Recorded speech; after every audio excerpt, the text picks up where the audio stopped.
Okay, Charlie Kirk is dead. I just heard President Trump announce that Kirk had passed as a result of the wound that he took in the neck, speaking up at the Utah University. Just a couple of things that I want to say. Naturally, they're going to come out about the guns.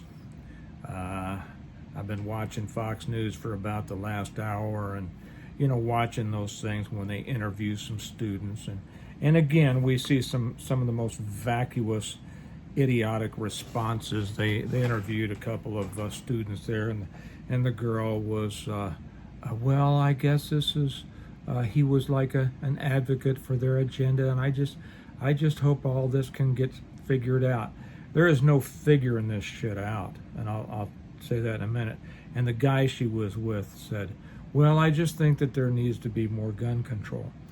And then even watching some on the more conservative end, it was a very weak response. And I understand that everybody's sad about this. Charlie Kirk was an amazing advocate for conservative values, an amazing person. Probably as close to irreplaceable as anybody could get.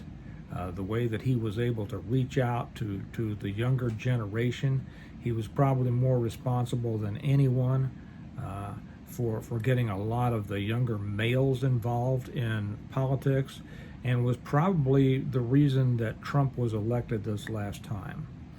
But when I see what I consider to be, and I'm gonna be a little harsh here, but it's time to get a little bit tougher, folks.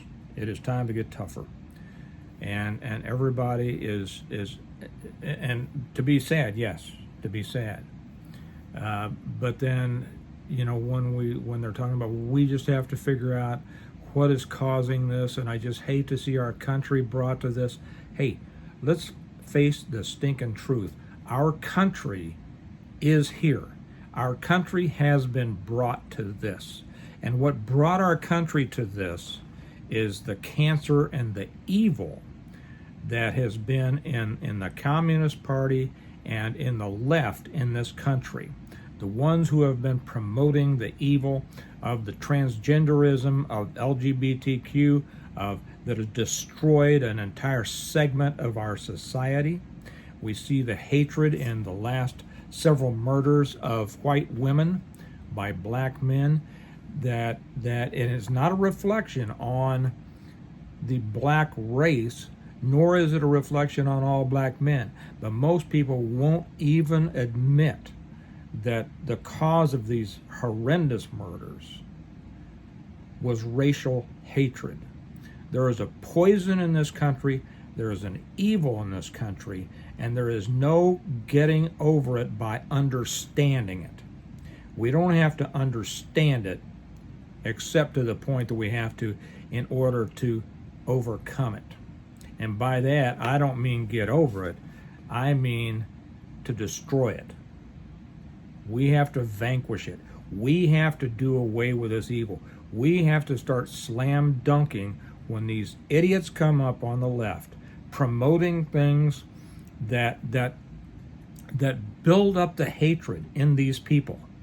This latest shooting of Charlie Kirk, just like the murders of these women and the murders of so many,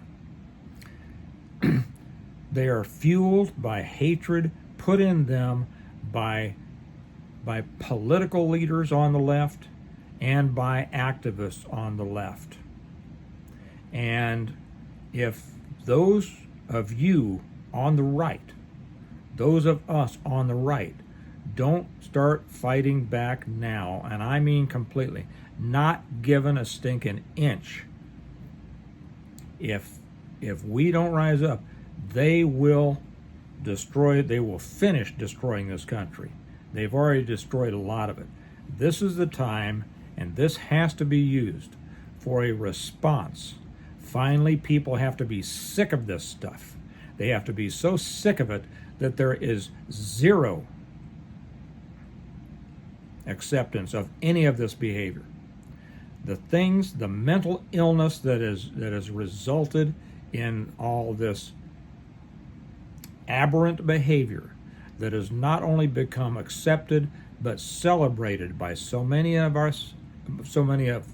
people in our society, not us, so many in our society.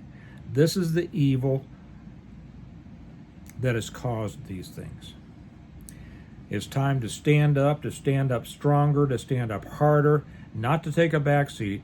Stop trying to understand and reason with people who cannot be reasoned with and cannot be understood, except to understand that they are driven by evil. Simple as that.